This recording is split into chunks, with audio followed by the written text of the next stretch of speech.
Pues familia, seguimos con nuestra serie Hasta lo Último.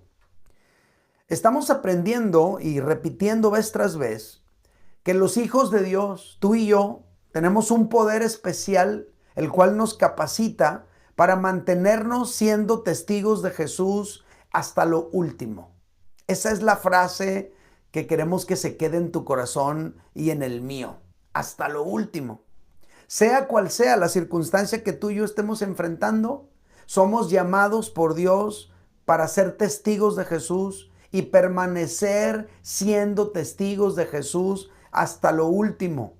Sean enfermedad, sean problemas matrimoniales o económicos, sea en una circunstancia difícil en la ciudad, en el estado y en el país como se está viviendo, no importa lo que estemos viviendo, tú y yo somos llamados a ser testigos de Jesús y seguirlo siendo hasta lo último.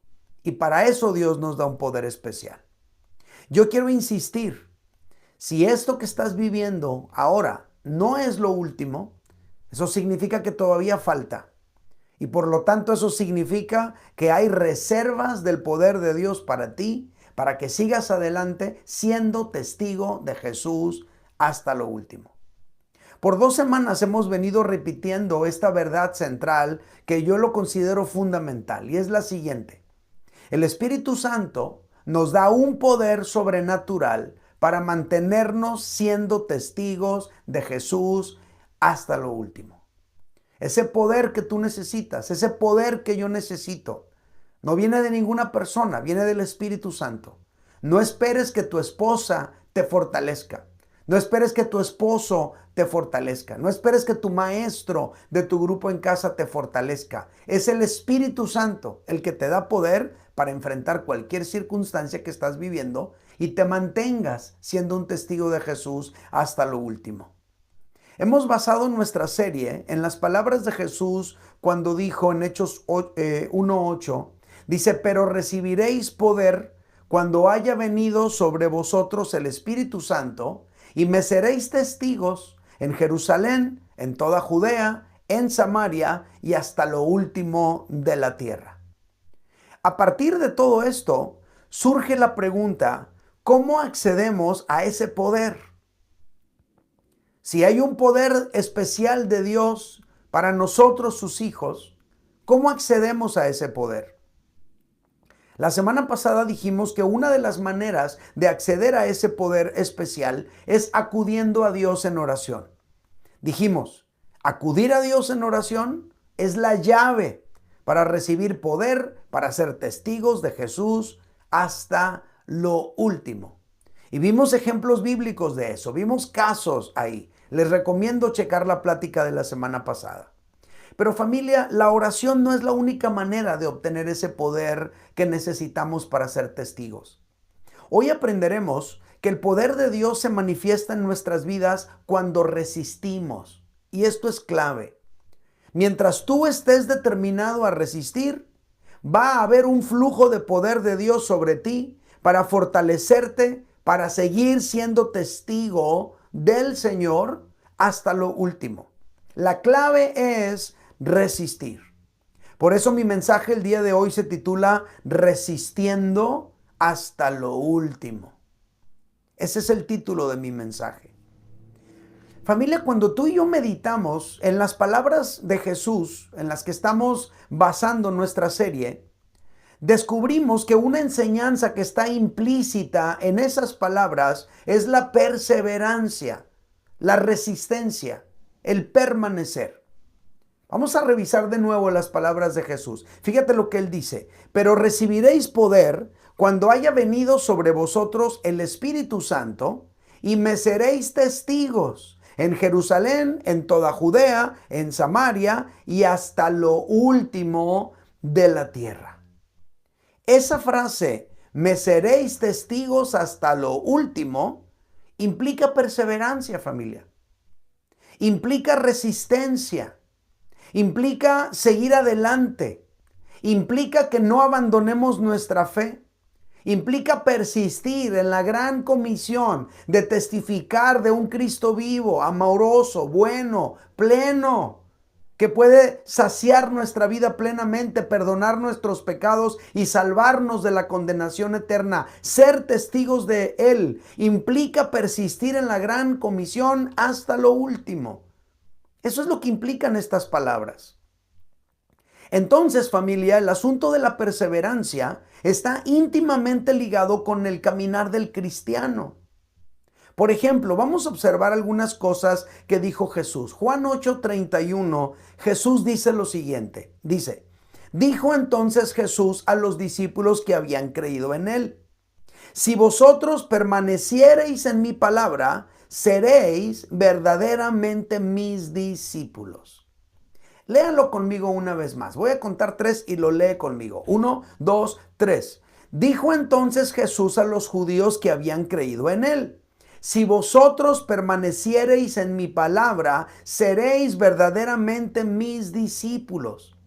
Date cuenta cómo creer en Él en una temporada de tu vida no garantiza que tú seas un discípulo verdadero de Jesús. Creer en Él está en una etapa muy inicial en nuestras vidas, pero un verdadero discípulo de Jesús se comprueba con el tiempo. Por eso Jesús habla de permanecer. Notemos cómo el permanecer en la palabra es una señal de un verdadero discípulo. Creer es el inicio, pero permanecer es lo que demuestra qué tan verdadera es tu fe. Familia, no son las lágrimas que derramamos durante nuestras reuniones, no son las emociones que experimentamos durante nuestras reuniones, no son las palabras que decimos durante nuestras reuniones en un momento dado, sino permanecer en la palabra de Jesús lo que nos convierte en un verdadero discípulo de Jesús. Permanecer en Él. De repente en la congregación yo puedo decir: repita usted conmigo, diga estas palabras, y tú las puedes repetir, y yo te guío en eso, porque de alguna manera el pronunciar ciertas palabras, el repetir ciertas frases, te hace estar más consciente de una verdad que te quiero transmitir. Pero lo que te vuelve a ti un verdadero discípulo de Jesús no son las palabras que repites cuando yo te digo algo. Es que tú permanezcas siendo fiel al Señor hasta lo último. Eso te vuelve un discípulo verdadero. En otra ocasión, Jesús dijo estas palabras. Mateo 24:13. Dice Jesús: pero el que persevere hasta el fin, este será salvo. Otra vez el asunto de permanecer, el asunto de estar, el asunto de seguir. En otras palabras, para permanecer tú y yo necesitamos perseverar, necesitamos resistir, necesitamos seguir adelante. Una vez más surge este concepto. A lo largo de mi caminar en el ministerio, ya tengo 26 años de pastor de Amor y Libertad, más todo el tiempo anterior que dediqué al ministerio en otros lugares. Pero a lo largo de todo este caminar en el ministerio, yo he visto mucha gente emocionarse en los congresos donde yo he predicado o simplemente donde yo he asistido. He visto mucha gente emocionarse, incluso algunos hasta las lágrimas. He escuchado mucha gente declarar cosas, decir cosas. Es más, a mí me han dicho en la congregación: de aquí nadie me mueve, de aquí nadie me saca, ni a patadas me mueven de aquí apenas con los pies por delante me van a sacar. Cosas así me han dicho, y a la vuelta del tiempo, cuando tú los buscas, ellos ya no continúan caminando con Dios. En otras palabras, no se trata de lo que tú y yo decimos en un momento dado. Se trata de permanecer. Eso es la garantía de un discípulo verdadero de Jesús. Esas personas que dijeron esas cosas, a lo mejor estaban emocionados cuando dijeron eso. Pero de lo que se trata la vida cristiana, más que de emocionarnos por momentos, es de permanecer en el camino de Dios, es de perseverar en el camino de Dios, es de resistir cualquier cosa que venga y seguir en el camino de Dios. Por eso Jesús dijo: mas el que persevere hasta el fin, este será salvo. Porque tú recibiste la salvación cuando te arrepentiste de tus pecados y creíste al Evangelio. Pero esa salvación se va a consumar cuando tú y yo nos encontremos con Jesús, ya sea cuando muramos o cuando Él regrese a esta tierra por segunda vez. Por esa razón, tú y yo somos llamados a perseverar, somos llamados a resistir. Ahora, el concepto resistir también se encuentra a lo largo de todo el Nuevo Testamento, más allá de los evangelios. Por ejemplo, el apóstol Pablo en su epístola a los Efesios, en el capítulo 6, verso 10, dice: por lo demás, hermanos míos, fortaleceos en el Señor y en el poder de su fuerza. Fortaleceos en el Señor y en el poder de su fuerza, vestíos de toda la armadura de Dios para que podáis estar firmes otra vez contra las acechanzas del diablo. Firmes contra las acechanzas del diablo. Una vez más, el asunto de la firmeza, el asunto de la perseverancia, el asunto de seguir. El apóstol Pablo nos está enseñando que el diablo tiene acechanzas contra nosotros. Y que ante esas acechanzas, tú y yo debemos estar firmes. Otra vez emana el concepto de resistir, de permanecer. Y más adelante en el mismo capítulo, el apóstol Pablo continúa diciendo, Efesios 6:13, por tanto, tomad toda la armadura de Dios para que podáis de nuevo resistir en el día malo y habiendo acabado todo, estar firmes. Una vez más, el asunto de la firmeza, el asunto de resistir. Según el apóstol Pablo, tú y yo debemos estar firmes y resistir ante las acechanzas del diablo y ante el día malo. Él menciona estas dos situaciones que el cristiano enfrenta. El cristiano enfrenta las acechanzas del diablo y el cristiano enfrenta también el día malo, y ante ambas situaciones tú y yo somos llamados a resistir. Por otro lado, el apóstol Pedro también nos previene de esta manera. Primera de Pedro 5:8 dice: sed sobrios y velad, porque vuestro adversario el diablo, como león rugiente, anda alrededor buscando a quien devorar. Versículo 9, al cual resistid firmes en la fe. Otra vez el asunto de la resistencia. Y luego dice algo muy interesante, sabiendo que los mismos padecimientos, el apóstol Pablo mencionó acechanzas del diablo y mencionó el día malo. Ahora el apóstol Pedro menciona padecimientos, sabiendo que los mismos padecimientos se van cumpliendo en vuestros hermanos en todo el mundo. ¿Qué es lo que nos enseña el apóstol Pedro? Que tú y yo debemos resistir al diablo. Y presenta el apóstol Pedro al diablo como un león rugiente que sale de cacería buscando la presa herida, la presa cansada, la presa disminuida en sus fuerzas. Y aquí el apóstol Pedro habla a causa de los padecimientos de la vida. En otras palabras, los padecimientos de la vida podrían herirnos, podrían cansarnos, podrían disminuirnos. Y luego viene Satanás como un león de cacería tratando de encontrar al creyente disminuido, al creyente cansado, al creyente herido. Y dice el apóstol Pedro que los cristianos de todo el mundo viven lo mismo. Eso significa que tú y yo, igual que nuestros hermanos de todo el mundo, enfrentamos padecimientos día tras día. Esos padecimientos que podrían cansarnos, que podrían herirnos o que podrían disminuirnos en nuestra fe. Cuando Satanás detecta esa condición en ti y en mí, entonces él viene a tratar de devorarnos. Pero el apóstol Pedro nos enseña que no importa cuán disminuidos tú y yo nos sintamos, no importa cuán heridos tú y yo estemos, no importa cuán cansados tú y yo nos sintamos, al diablo todavía hay que resistirlo con firmeza, porque allí radica el secreto de vencerlo, resistiendo. Mientras tú y yo resistimos, hay poder para fortalecernos. Se trata de resistir al diablo para que siga fluyendo ese poder que nos da la victoria. Por otro lado, ya vimos al apóstol Pablo, al apóstol Pedro. Fíjate lo que dice el apóstol Santiago en su carta.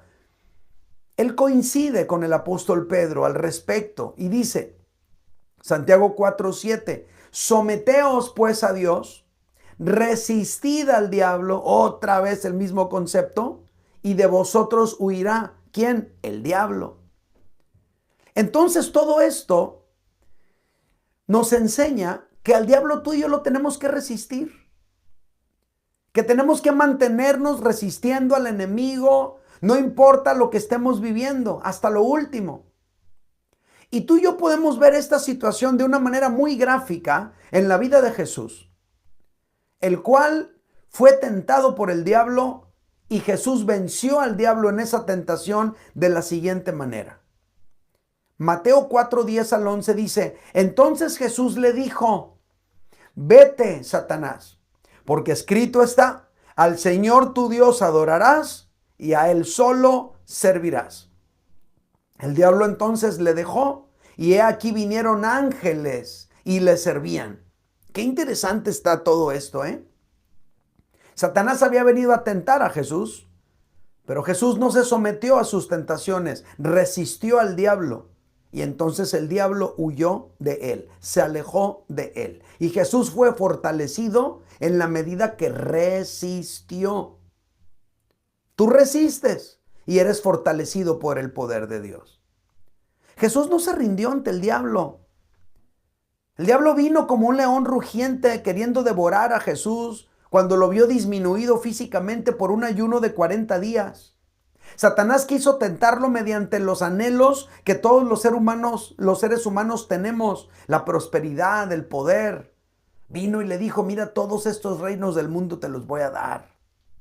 Satanás quiso tentar a Jesús mediante la oferta de lograr sus propósitos sin sufrimiento alguno. Todo esto te daré si postrado me adorares. Satanás quiso tentarlo con suplir las necesidades de su carne, nada más con alabarlo a él. Unas ofertas baratas que el diablo presenta para que podamos tú y yo satisfacer nuestras necesidades al margen de la palabra de Dios. Pero como Jesús resistió al diablo, sometiéndose a la voluntad del Padre, pudo vencerlo y recibió apoyo del cielo que lo fortalecía. ¿Cuál fue la clave de Jesús? Resistir al diablo, someterse a Dios, resistir hasta lo último. De todo esto, familia, tú y yo aprendemos esta siguiente verdad central que te voy a compartir. El creyente obtiene poder para vencer al enemigo cuando está determinado a resistir.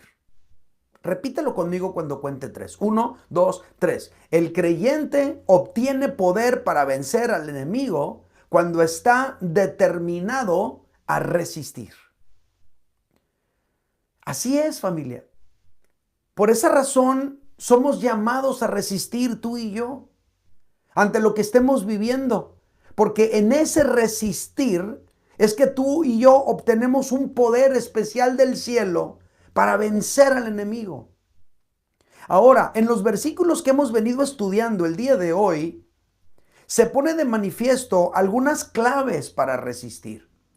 Y esas claves nos van a servir porque a lo mejor tú quieres resistir, pero no sabes cómo. A lo mejor tú te identificas, entiendes este concepto, pero te queda una idea como de, ok, está bien, pero ¿cómo le hago para resistir? Aquí en estos versículos que checamos el día de hoy, hay unas claves que yo quiero compartir contigo. Primera, para que tú y yo podamos resistir, tenemos que hacernos fuerte en Dios. Hacerte fuerte en Dios.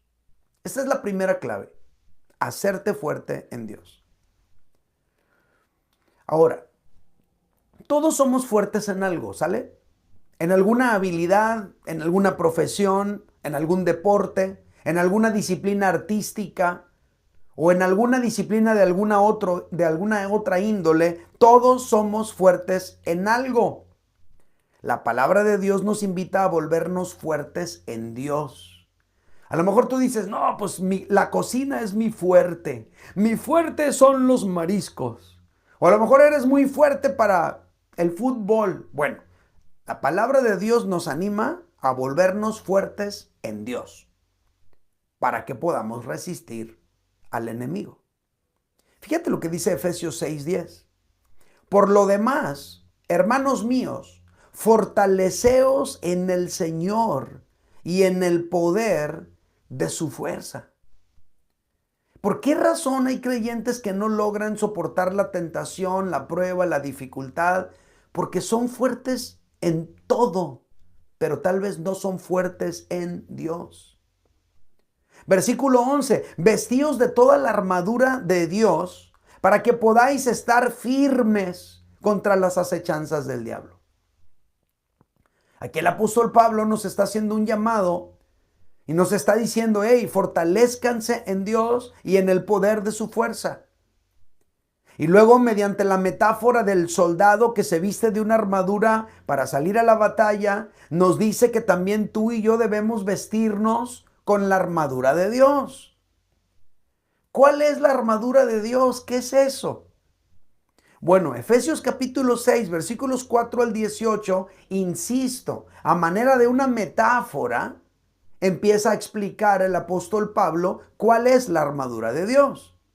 Dice el versículo 14, Efesios 6, 14 al 18. Estad pues firmes, ceñidos vuestros lomos con la verdad. Los lomos tiene que ver con las piernas, ¿no? Pero dice, ceñidos vuestros lomos con la verdad. El soldado en su armadura tenía algo que protegía sus piernas y le daba la firmeza, ¿sale? Ceñidos vuestros lomos con la verdad. Y luego dice, y vestíos con la coraza de justicia. La coraza es lo que protegía el pecho, el estómago, la espalda. Vestíos con la coraza de justicia. Calzaos los pies con el apresto del evangelio de la paz. Verso 16, sobre todo tomad el escudo de la fe con que podáis apagar todos los dardos de fuego del maligno. Y tomad el yelmo de la salvación, está hablando del casco que se ponía el soldado, y la espada del Espíritu, que es la palabra de Dios. Verso 18, orando en todo tiempo, con toda oración y súplica. Repito, el apóstol Pablo está utilizando un símil. Está hablando en sentido figurado. Mediante una metáfora nos está explicando cómo es que tú y yo podemos volvernos fuertes en Dios. El apóstol Pablo dice que cuando tú y yo abrazamos un carácter de verdad y de justicia, es decir, no andamos ahí con trampas, con trácalas, medio corruptillos ahí, dando ofrendas de amor para que nos den el paso. No. Cuando tú y yo abrazamos un carácter de verdad y de justicia, nos estamos fortaleciendo en Dios. Cuando tú y yo compartimos el evangelio con otros, hablamos de Cristo, hablamos con las personas acerca del amor y de la gracia de Dios, nos estamos fortaleciendo en Dios. Cuando tú y yo crecemos en la fe, nos estamos fortaleciendo en Dios. Cuando tú y yo comprendemos los alcances de nuestra salvación, lo que significa ser salvo, para que no te ande moviendo cualquier situación que enfrentas, nos fortalecemos en Dios. Cuando tú y yo aprendemos a utilizar la palabra de Dios como una espada con la que podemos defendernos, nos estamos fortaleciendo en Dios. Cuando tú y yo oramos en todo tiempo, nos estamos fortaleciendo en Dios. Y eso es ponernos una armadura que nos protege ante las acechanzas del diablo. Familia, quizá alguien de los que me escuche el día de hoy, a lo mejor tú eres muy fuerte para los negocios, pero eres muy débil en las cosas de Dios. ¿Qué tienes que hacer? Fortalécete en Dios. A lo mejor hay alguien que me escucha el día de hoy y tú eres muy fuerte para los deportes. No nada más para jugarlos, pero para entenderlos. A lo mejor tú eres de los que se saben todo, las fechas, los nombres, los jugadores, los torneos, los estadios, todo. Eres muy fuerte en los deportes, pero muy débil en las cosas de Dios. Fortalécete en Dios. Porque a la hora de tener un problema matrimonial, lo que te va a salvar no es saber quién metió el gol con que se ganó el México 86. Lo que te va a ayudar a solucionar un problema con un hijo tuyo no es qué tan bueno eres para realizar negocios. Necesitas otro tipo de fortaleza. Quizá alguien entre nosotros, hay alguien que es muy fuerte en su trabajo, pero es muy débil en las cosas de Dios. Fortalécete en Dios. No se trata de que te vuelvas débil en todo lo demás, aclarando. Se trata de que te vuelvas fuerte en las cosas de Dios también. A lo mejor ya eres fuerte en los negocios, vuélvete fuerte también en las cosas de Dios. A lo mejor ya eres fuerte en el deporte, vuélvete fuerte también en las cosas de Dios. A lo mejor ya eres fuerte en los estudios, vuélvete fuerte también en las cosas de Dios. La manera en la que tú y yo vamos a resistir es en la medida en la que tú y yo nos hacemos fuertes en Dios. Ponle más atención a las cosas de Dios, dedícale más tiempo a las cosas de Dios y eso te va a ir volviendo fuerte en Dios y entonces vas a poder resistir las situaciones que la vida te presenta. Y serás un testigo de Jesús hasta lo último. ¿Cómo ven? Número 2. ¿Cuáles son las claves para resistir? En segundo lugar, someterte intencionalmente a Dios. Familia, algo indispensable en nuestra vida es determinar quién es nuestro Señor. Dependiendo de quién es nuestro Señor, pues ante Él nos vamos a someter, ante Él nos vamos a humillar, a Él es al que vamos a obedecer. Jesús dijo estas palabras, Mateo 6:24. Ninguno puede servir a dos señores, porque o aborrecerá al uno y amará al otro, o estimará al uno y menospreciará al otro. No podéis servir a Dios y a las riquezas. La palabra griega que se traduce Señor en este pasaje es kurios, que se podría traducir como supremo, amo, controlador, Dios, etcétera. Entonces Jesús nos está enseñando que no se puede tener dos amos, que no se puede tener dos dioses, que no puedes tener dos que te controlen, porque habría un choque de lealtades, o quedarías bien con uno y mal con el otro, o viceversa. O viviríamos de acuerdo a los criterios que te dicta el Dios de las riquezas y el materialismo de este mundo, o vivimos de acuerdo a los criterios del Dios verdadero y su palabra. Eso nosotros lo decidimos. Ninguno puede servir a dos señores. O servimos a uno o servimos al otro. Entonces, tú y yo podremos resistir al diablo cuando decidimos someternos de manera intencional a Dios. Por eso dice Santiago en el capítulo 4, verso 7 de su carta, someteos pues a Dios. En otras palabras, nos está diciendo que Dios se vuelva tu Señor. Someteos pues a Dios y al diablo ¿qué? Resístelo, resistid al diablo y huirá de vosotros. Una clave para resistir entonces es someternos a Dios.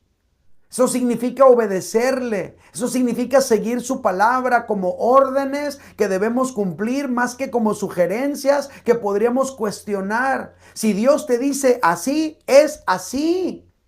El problema es que estamos muy acostumbrados a ver a Dios como el que nos salva de los problemas, como el que nos saca de la tristeza, como el que nos alivia del dolor, como el que nos sana de la enfermedad, como el que nos rescata de la muerte, etc. Pero no como el que gobierna nuestras vidas. Dios no quiere ser solamente nuestro Salvador, también quiere ser nuestro Señor. Porque si Él no es tu Señor, entonces es alguien más. Dios no solo quiere ayudarnos y consolarnos, Él también quiere gobernarnos. Él también quiere señorear sobre nosotros. Pero eso sucederá en la medida que tú y yo nos sometamos a Él. ¿Por qué muchas personas no pueden resistir la tentación? Porque no se someten a Dios. Porque muchas personas no pueden resistir esa aparente oportunidad que se les presentó porque no se someten a Dios. Viven sometidos a sus propios deseos, a sus propios anhelos. Para resistir, tú y yo necesitamos someternos intencionalmente a Dios. Y número 3, la tercer clave para resistir es esta: no ceder ante el enemigo. El enemigo intentará doblegarnos mediante distintas situaciones de la vida. Aquí se mencionaron durante el transcurso de esta charla las acechanzas del diablo, el día malo, las tentaciones, etcétera. Los sufrimientos y los padecimientos también se mencionaron. Todo esto busca doblegarnos. Lo que nos corresponde a ti y a mí es no doblegarnos, sino resistir ante las situaciones que llegan a nuestra vida. Y tú y yo podemos observar esto de una manera muy gráfica en las tentaciones que Jesús experimentó. Mateo capítulo 4, versículos 2 al 4 dice: después de haber ayunado 40 días y 40 noches, tuvo hambre. ¿Quién? Jesús. Obviamente tuvo hambre, porque es un ser humano. Y alguien que no ha comido le da hambre. Entonces Jesús tuvo hambre después de ayunar 40 días y 40 noches. Dice, y vino a él el tentador y le dijo: si eres hijo de Dios, di que estas piedras se conviertan en pan. Él respondió y dijo: escrito está, no solo de pan vivirá el hombre, sino de toda palabra que sale de la boca de Dios. El enemigo llegó, pero Jesús no cedió. Notemos cómo el enemigo trata de hacernos sentir que porque tenemos una necesidad, entonces tenemos como el derecho de suplir esa necesidad de acuerdo a cómo el enemigo nos presenta su propuesta. Satanás sabe que Jesús tiene hambre y le dice: tienes hambre, ¿verdad? Tú puedes suplir esa necesidad mediante este plan que yo te propongo. Solo me tienes que seguir la onda. Solo me tienes que obedecer. Solo tienes que aceptar mi propuesta. Pero Jesús resiste. No porque no tenga hambre, sino porque no quiere seguirle el plan, el juego al enemigo. No cedió a la propuesta del enemigo. Él puso en primer lugar la palabra de Dios. El enemigo llegó a tentarlo, pero Jesús no cedió. El enemigo le dice: mira, di que estas piedras se conviertan en pan, pero Jesús contesta: escrito está, no solo de pan vivirá el hombre, sino de toda palabra que sale de la boca de Dios. En otras palabras, Jesús no cedió ante la propuesta del enemigo, él resistió al enemigo, se sometió a la palabra de Dios y resistió al enemigo, y el enemigo huyó. Satanás siempre va a tratar de que tú te pongas en primer lugar a ti, a tus necesidades, en lugar de poner en primer lugar a Dios y a su palabra. Por eso mucha gente, bajo la excusa de es que yo tengo derecho a ser feliz, poniéndose en primer lugar a ellos mismos antes que a Dios y su palabra, están dispuestos a quebrantar los mandamientos de Dios. Pero Jesús resistió al enemigo. ¿Cómo lo hizo? Sometiéndose a la palabra, a la voluntad del Padre. De esa manera resistió al enemigo y recibió poder de lo alto para seguir adelante hasta lo último. Entonces la clave para ti y para mí es resistir. Resistir. El problema de muchos es que están decididos a rendirse. No están decididos a resistir.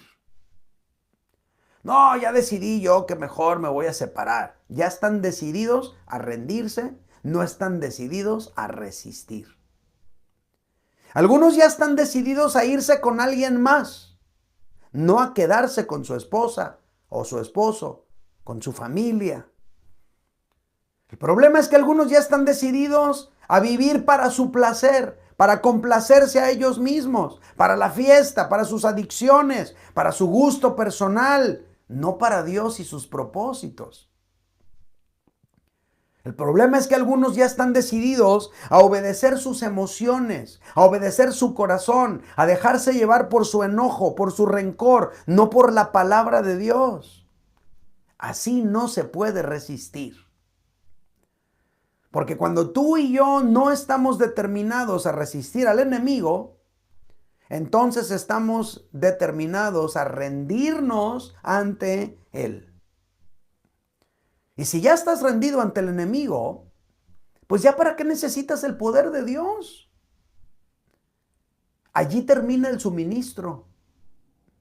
En el momento que dejas de resistir, en ese momento el poder deja de fluir. Hay poder mientras resistimos.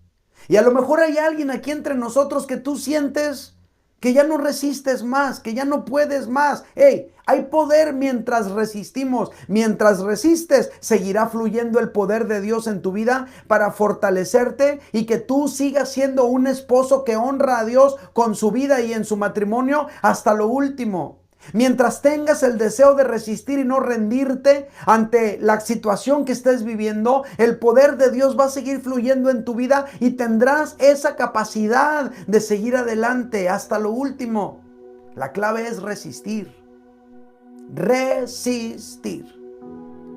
Y mientras el grupo de alabanza empieza a generar esta atmósfera de adoración, yo quiero orar por ustedes ahí donde estás. Levanta tus dos manos en alto, lo más alto que puedas, y déjame orar por ti. Padre Santo, en el nombre de Jesús, te pido por cada uno de mis hermanos que están aquí congregados el día de hoy. Señor, yo no sé las circunstancias que ellos están viviendo. Yo no sé las circunstancias que ellos están enfrentando, pero tú sí las conoces.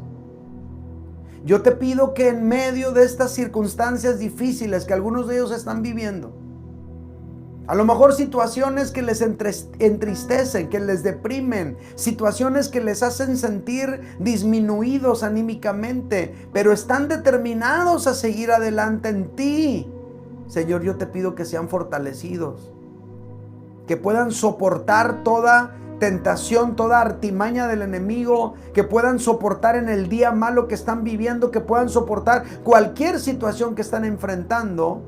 Porque en la medida que resistan, en esa misma medida va a fluir tu poder. Así con sus dos manos levantadas en alto, mi hermano. Señor, te pido que tu poder fluya sobre la vida de cada uno de mis hermanos. Que venga como una lluvia fresca, Señor, a fortalecerlos, a levantarlos, a llenarlos de tu gracia. Llénalos de tu presencia, llénalos de tu poder. Y que nada ni nadie les robe ese anhelo de seguir adelante, amándote y sirviéndote hasta lo último. En el nombre de Jesús.